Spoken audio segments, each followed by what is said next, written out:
Uploading the GST invoice through PGIM India Partner Assist portal is simple. First, visit the PGIM India Partner Assist portal and click here to upload your GST invoice on KFin Tech portal. Log in using your username and password.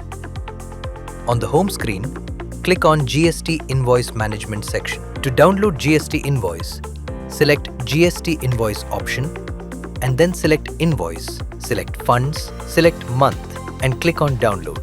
Again, to upload the GST invoice, select GST Invoice Management and click on Signed GST Invoice Upload option.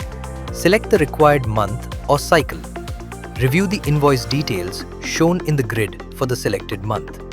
Click Generate Excel template to download the pre-filled template. Update the template with the invoice number, invoice date, and file name as required. For invoice number, you can use invoice serial number or reference number provided in GST invoice. Then, upload the completed Excel file separately and the zip file containing the signed invoices separately. Click on Upload Files to complete the journey.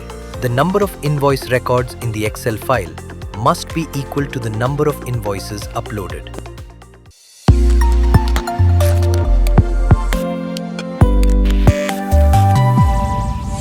Mutual fund investments are subject to market risks. Read all scheme-related documents carefully.